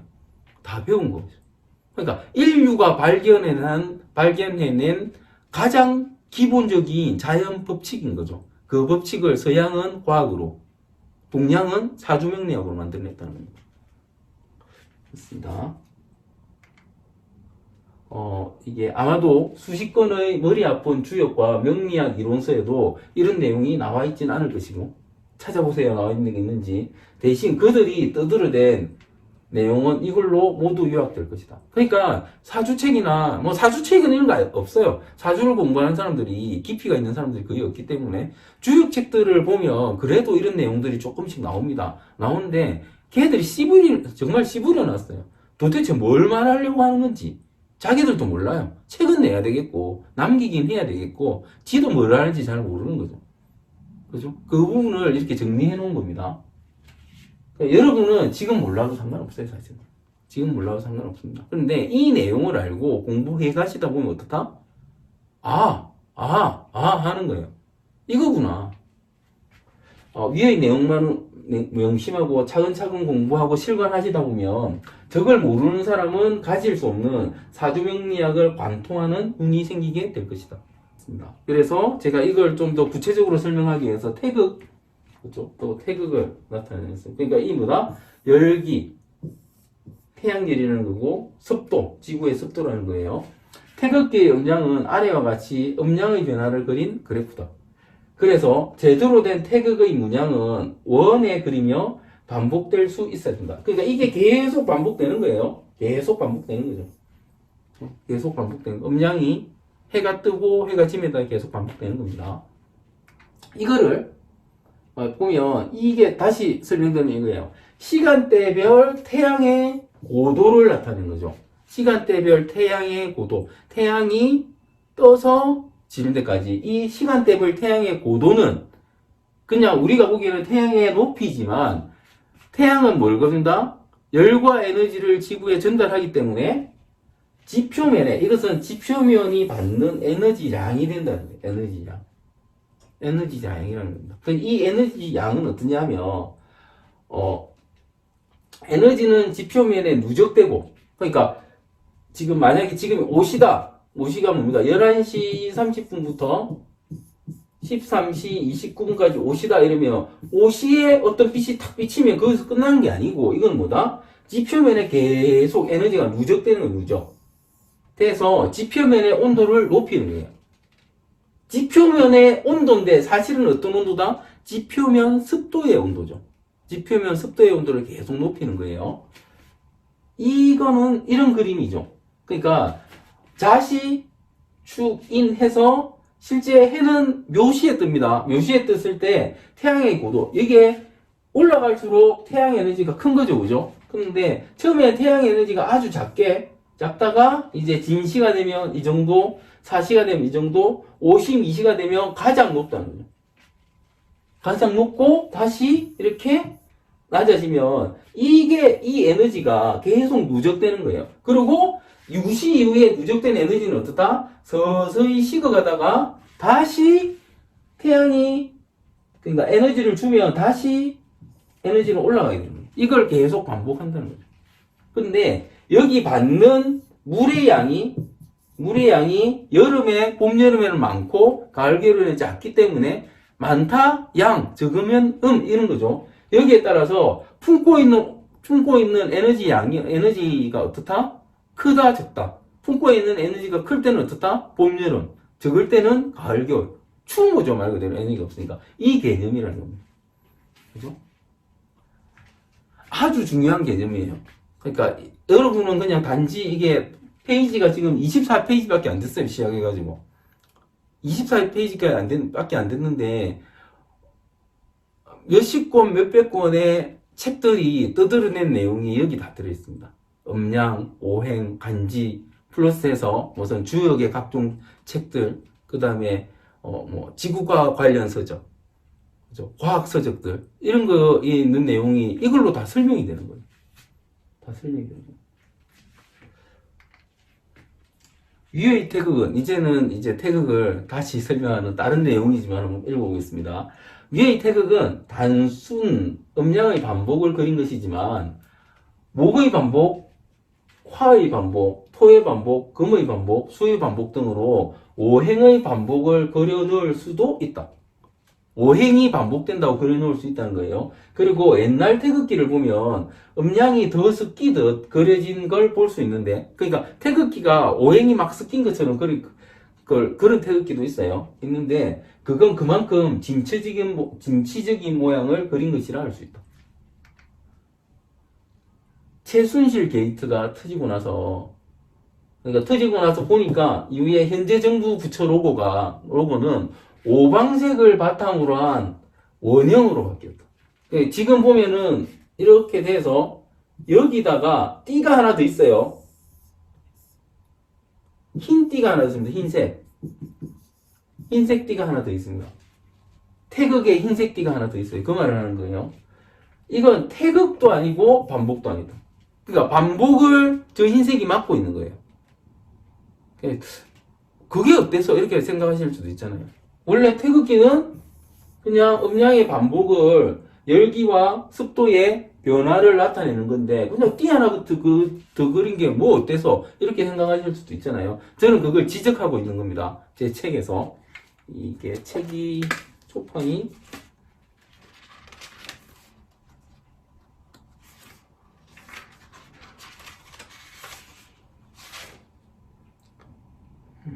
초판이 2020년 4월 21일이었습니다.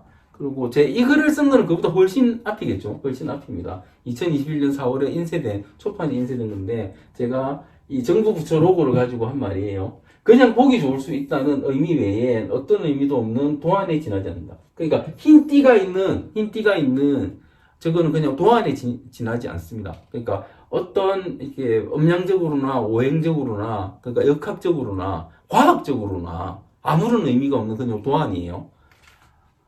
그런데 태극을 의도적으로 현재 정부 로고로 변형시킨 것이라면 저는 이런 의심이 들었어요. 그러니까 박근혜 정부가 들어오고 가장 먼저 한 게 저 로고를 변화시키는 건데, 저게 어떤 의도를 가지고 저렇게 바꾼 거라면 이건 최순실이 대한민국을 안정적으로 소유하기 위한 일종의 부적으로 볼 수 있다. 이게 제가 2020년도에 날 때 이 말씀을 드린 거예요. 이유는 음양의 반복을 흰색의 공백이 막고 있기 때문입니다. 그러니까 계속 이렇잖아요. 그러니까 민주정부 들었다가 꼴통정부 들었다가 이렇게 계속 왔다 갔다도 해야 되고, 음양도 계속 변화해야 되고, 뭔가 막 해야 되는데, 로고에 중간에 흰 띠를 딱 둘러서 변화를 막는 의미를 넣었다면 이거는 그냥 음양의 반복을 막는 부적이라는 거예요. 부적이 모든 정부 로고에 다 붙어 있는 거예요. 저는 그렇게 봤다는 거죠. 그러니까 역학적인 부분을 아는 사람으로서 그렇게 의심을 한 겁니다. 그럴 수도 있지 하고 생각하신다면 어쩔 수 없지만, 그러니까 이런 걸 보고, 이런 헛소리를 하고 해서 이렇게 생각하실 수도 있잖아요. 필자는 빨리 문양을 바꿔야 된다고 생각한다. 태극기의 음양을 보고 반복과 순환을 생각하는 인식이 저 문양을 보면 고립과 복지부동을 생각할 수도 있어서다. 인간의 무의식은 무섭다. 진취적인 대한민국 국민이 가진 변화의 열망이 태극기의 태극 문양에서 왔다고 생각해보면 모든 관공서와 모든 공공문서에 박혀있는 저 문양은 그런 진취적임을 막는 부적이 되는 것이다. 실제 지금 어떻게 됐습니까? 그죠? 어째 보면 무당의 시대죠. 무당의 시대가 됐습니다. 무당의 시대 됐고, 제가 항상 말씀드리지만 무속과 사주명리는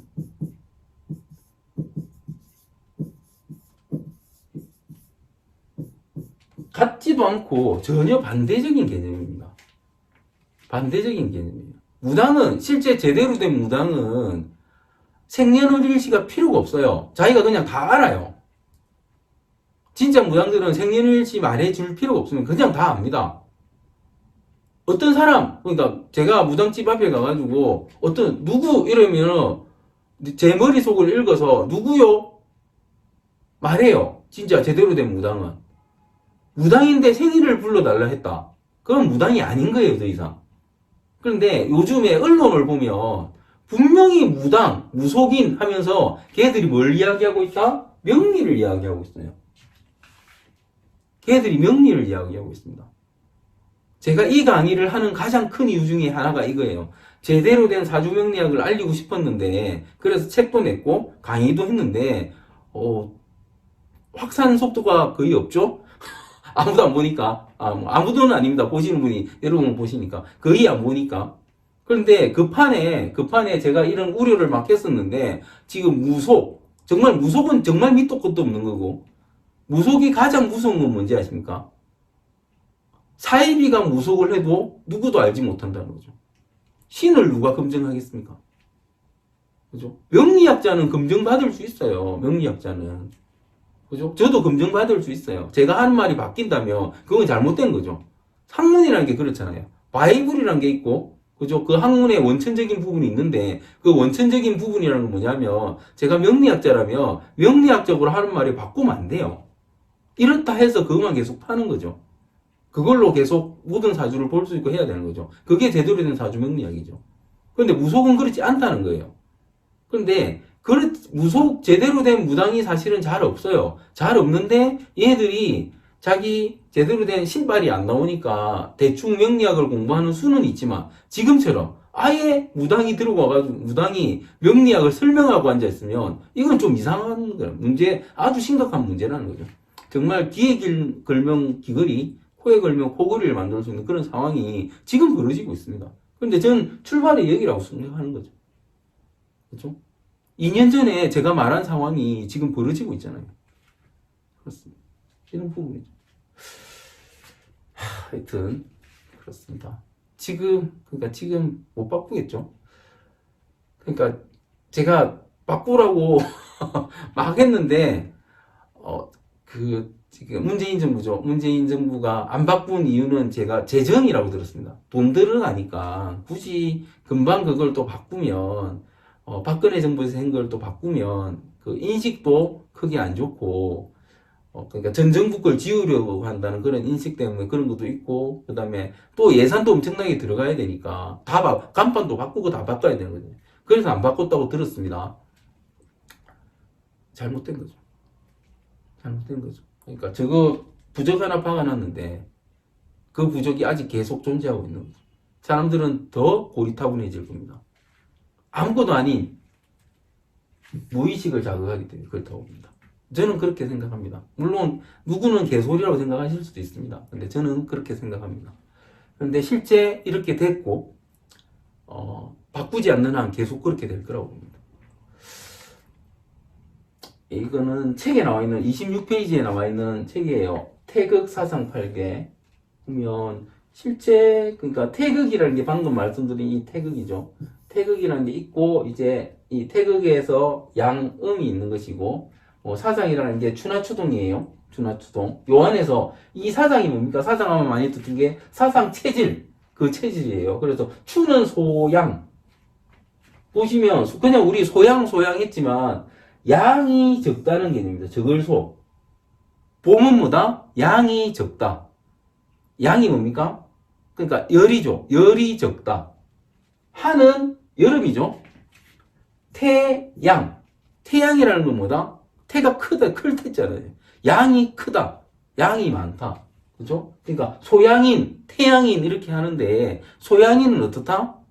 양이긴 한데 열이 적은 양이다. 몸이 적정한, 그래서 소양인이 그 가장 적정한 온도를 가지고 있고 태양은 어떻다? 태양인은 뜨겁다. 이렇게도 그냥 보는 거죠. 사람이 빗댄다면. 그리고 추는 뭐다? 적을 소의 음이 적은 사람이다. 이렇게 보면 음이 적은 사람, 가을이고요. 겨울이잖아요. 음이 많다. 그러니까 우리가 그냥 소양인, 태양인, 소음인, 태음인 막 그러면서 사상 체질을 이야기했는데, 그런데 관심 있는 분 되게 많죠? 그게 뭐다? 음량의 크기에 따라서 그렇게 말하는 것이고, 그거는 계절에 대비될 수도 있고 이렇다는 겁니다. 모든 게 어디서 나왔다? 태극에서 나왔다. 그리고 이제 8개라고 있어요. 그러니까 이게 8개는 제가 지금 오픈되어 있는 이 부분은 지금 오픈되어 있는 그게 있어요. 제 강의해 보면은 오픈시킨 수강생 플러스 온라인 미팅. 수강생 플러스라는 거는 채널 멤버십, 제가 질문 답변 강의하는 건데, 이걸 주역을 설명해 놓은 게 있어서, 간단하게 주역을 설명한 부분이 있어서 제가 아무나 보실 수 있게, 구독자 아니라도 보실 수 있게 오픈된 부분이 있어요. 그 부분을 보면 여기에 대한 이해가 되실 겁니다. 8개에 대한 이해가 되실 거고, 그 다음에 괴상에 대한 이해도 되실 거예요. 괴상에 대한 이해도 되실 겁니다. 그것도 주역책 아무리 봐도 안 나와 있는, 주역을 아주 쉽게 접근하고 배울 수 있는 노하우를 그 안에 들어있기 때문에 한번 보시기 바랍니다. 그리고 이거는 괴예요. 그죠? 괴. 요 부분이 다 설명이 돼 있어요. 그리고 이제 여기에 맞춰서 지지가 되고, 그 관련된 성질이 되고, 근데 이런 부분은 사실은 굳이 명리학하고 바로 연결해서 보진 않습니다. 명리학, 사람의 성질이라고 보는 것보다는 자연의 성질이라고 보시는 게 맞아요. 자연의 이 성질은 태극 사상 8개 자체는 자연이기 때문에 자연의 성질입니다. 그 인간은 이런 거죠. 이제 이렇게. 근데 이것도 크게 신경 안 쓰셔도 되고요. 안 쓰셔도 되고, 이제 계절은 이렇다는 거죠. 계절. 그리고 이제 방향이 여기서 방향이 나옵니다. 동서남북이 사실 여기서 나온 거예요. 그리고 여기에 그런데 동물도 있고 뭐 신체도 있고 이런데 그러니까 이런 부분은 명리학이 아닙니다. 그러니까 사주 명리학적인 영역은 아니에요. 이건 주역적 영역이기 때문에 이거 하고 이거 가지고 명리학을 하겠다 이건 또 아닙니다. 건강적인 신체적인 부분도 그렇습니다. 물론 좀 이게 맞는 부분도 있긴 있어요. 있긴 있는데 다이렉트로 안 맞는 부분이 있는데 그 부분은 다시 말씀드리지만 태극사상 발견은 자연 관찰이고 사주 명리학은 뭐다? 인간 사람 관찰이다. 이 차이라는 거죠. 음양의 기본 의미 5번째. 제목을 보고 의아한 분들이 계실 것이다. 실컷 음양에 대해 설명해 놓고 다시 기본 의미라는 타이틀을 달았기 때문이다. 그러니까 지금까지 음양 설명했는데 다시 기본 의미를 설명하고 있는, 그러니까 따라서 그만큼 음양은 단순한 듯 하면서도 복잡하다. 단순 복잡하죠. 단순. 음양은 단순한데 내용을 들여다보면 복잡합니다. 음양은 앞에 설명드린 것을 모두 포함한다. 그런데 앞에서는 음양의 이해를 돕기 위해 음과 양을 따로 설명했다. 그래서 이제 합쳐진 음양에 대해서 말씀드리려고 한다. 음양은 항상 같이 존재해야 되니까. 그래서 앞에 설명드릴 때도 비교해서 봐야 된다고 말씀드렸죠. 음양의 기본 의미는 순환이다. 가장 중요합니다. 태극의 순환. 음양도 순환되는 거죠. 그러니까 양이 따로 존재하는 게 아니고 시간에 따라서 계속 순환하게 됩니다. 순환. 없는 데서 무언가가 생겨나서 성장해서 최고점을 찍은 후에 점점 쇠퇴해져서 다시 없는 것으로 돌아가는 것. 성장하고 쇠퇴함을 반복하는 것이 음양이다. 봄, 여름, 가을, 겨울도 마찬가지고요. 모든 것이죠. 모든 것은 뭐다? 그러니까 탄생하고 성장해서 쇠퇴하고 죽는 과정을 반복하게 된다. 이게 음양이라는 겁니다. 음양이 생겨난 이유는 태양광선을 받는 지구가 자전하기 때문이고, 그렇죠? 자전, 혼자서 도는 거죠. 태양은 계속 오는 거예요. 태양빛은 계속 비치고 있는데 지구가 돌기 때문에 받는 양이 달라지는 거죠. 그죠? 자전하기 때문이고, 음양의 성장과 쇠퇴가 단순하지 않은 이유는 지구의 지축이 기울어져. 그러니까 지축이 기울어져 있으니까 물량이 습도가 달라지는 지점이 생기고, 그죠? 사실은 그것도 태양빛에 따라서 달라지는 부분이지만 그게 생기고, 그래서 어떻다? 계절이 생긴다. 계절이 이게 복잡해지는 게 있죠. 계절이 생깁니다. 다양한 음양의 양상이 나타나기 때문이다. 그리고 이제 6번째입니다. 6번째. 음양의 혼재. 음양이 그냥 양 이렇게 순환만 계속 하는 게 아니고, 음에도 그 속에 보면 음양이 있고, 양에도 그 속에 보면 음양이 있다는 거예요. 그게 혼재, 같이 존재한다는 개념입니다.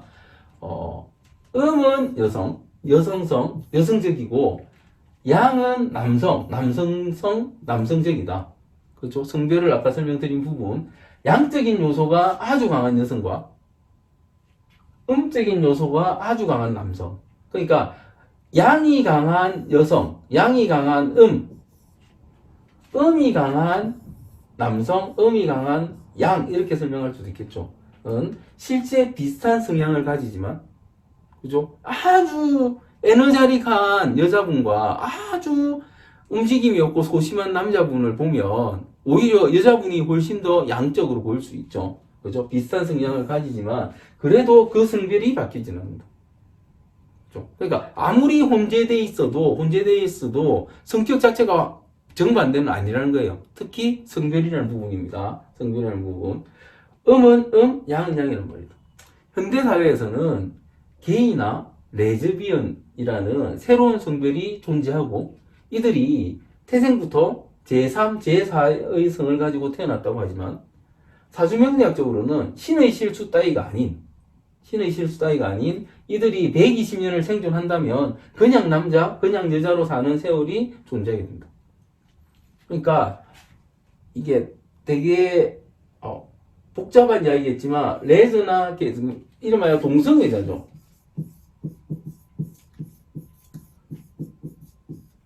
동성애자들이 그러니까 동성애자들 사주를 보면 음양적으로 몰려 있어요. 한쪽으로 몰려 있습니다.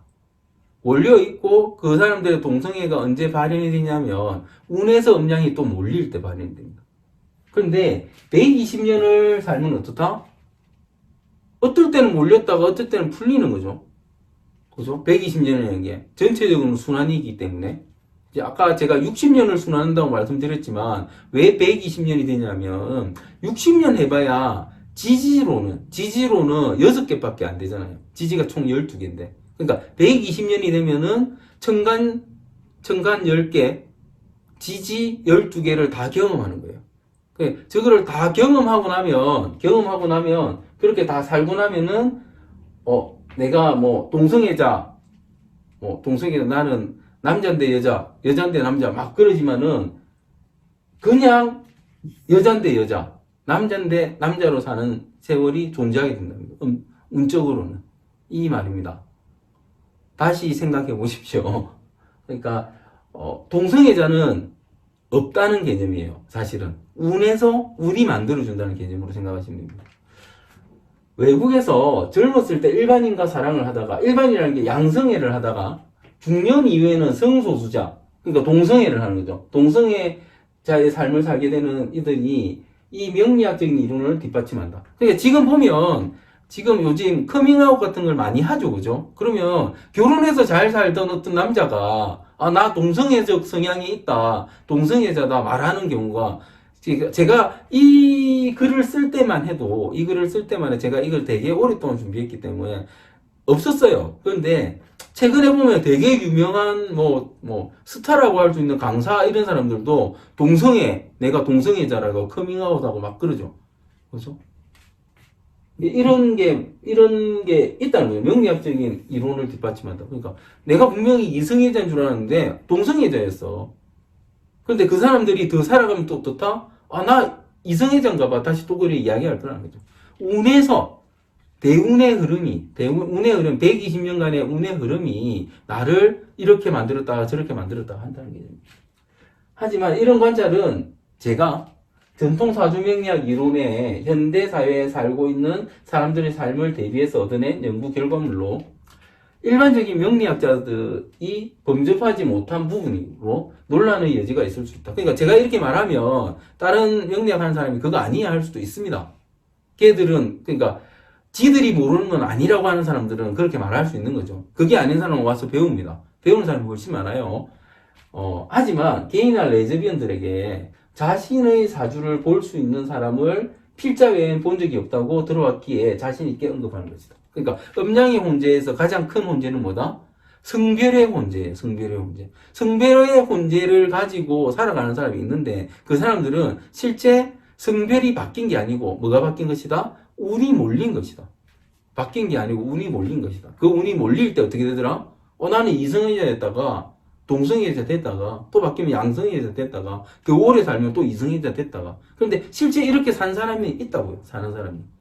사주 구성에 따라서 팍팍 바뀌는 사람도 있다는 거죠. 이런 개념을 말씀드리는 거고 이게 뭐다? 음양의 혼재다. 그런데 더 중요한 부분은 뭐다? 사실은 음양은 기본적인 성별의 음양, 절대적인 음양 뭡니까? 복화, 토금수, 오행, 추나 추동, 봄, 여름, 가을, 겨울 이런 절대적인 음양은 바뀌지 않는다는 말씀을 드리는 거예요.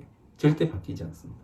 그래서 제대로 음양을 이해만 하신다면 명리학을 아주 쉽게 아주 편하게 여러분이 사용하실 수 있게 됩니다. 예. 더 있나요? 또 있습니다. 오행인 목화 토금수에서 목과 화는 양이고 금과 수는 음이다. 토는 중성이라고 하지만 완전한 중성이 아닌 음양의 기질이 혼재되어 있는 것이다. 그러니까 토도 음양이 혼재되어 있습니다. 그러니까 무토, 기토가 있는데 무는 양이고 기는 음이라고 하죠. 그 다음에 진술, 충미가 있는데 진술은 양이고 충미는 음이라고 하죠. 이렇게 혼재되어 있는 것이다. 22간지 중 목에 속하는 갑을 인묘 중에 갑과 인은 양이고 을과 묘는 음이다. 이거 제가 표에서 설명한 내용이니까 빨리 넘어가겠습니다. 항상 음과 양은 같이 존재하는 것이다. 그러니까 제가 비교해서라는 말을 계속 해야 된다고 말씀드린 이유가 뭐냐면 목이 분명히 제가 양이라고 말씀드리는데 목 안에 갑하고 을이 있는데 갑은 양이고 그 안에서 을은 또 음이 되는 거예요. 이런 걸 항상 생각하셔야 된다는 겁니다. 병정 사오 중 병과 사는 양이고 정과 오는 음이다. 무기, 축진, 미술 중 무진술은 양이고 기축미는 음이다. 경신, 신유 중 경신은 양이고 신유는 음이다. 임계, 자해 중 임과 해는 양이고 개와 자는 음이다. 예, 그러니까 이 부분은 제가 앞 시간에 설명드린 간지 음양 분석 청간편을 보면 그죠? 이 설명드렸죠? 목, 화, 토, 금수의 음양이 이런 식으로 존재한다. 그죠? 지지도 이런 식으로 존재한다고 말씀드렸죠. 그러니까 이게 이렇게 나누어지는 이유도 음양을 보면 혼재하는 부분, 같이 존재하는 부분 때문에 그렇다. 이렇게 보시면 된다는 겁니다. 그래서 이것으로서 음양에 대한 부분을 같이 읽어드리면서 설명을 해드렸습니다. 지금 다시 말씀드리지만 여러분이 이 내용은 지금 제가 책을 따라서 책을 읽으면서 계속 가는 내용이고 그리고 이거보다 더 그러니까 많은 설명과 이런 거는 사주 강의에 있죠, 그죠? 그래서 사주 강의 보시면서 이 강의를 들으신다면 훨씬 더 도움이 되실 거예요. 그리고 꼭 책을 직접 읽어보는 시간을 가지셔야 됩니다. 그래야지 더 많이 이해하시게 됩니다. 이거는 지금까지 제 강의를 보면서 계속 공부해 오신 분들이 말씀하시는 내용이에요. 그냥 강의만 들었을 때, 책만 봤을 때, 아니면 책과 강의를 같이 봤을 때 분명히 다르더라. 그 다음에 읽을 때마다 다르고 이해도가 달라지는 거죠. 강의를 볼 때마다 다르고 마찬가지로 이해도가 달라지는 거예요. 그런 부분이 계속 있기 때문에 계속해서 반복하시면서 듣고 공부하신다면 사주명리학을 빨리 깨치시게 될 겁니다.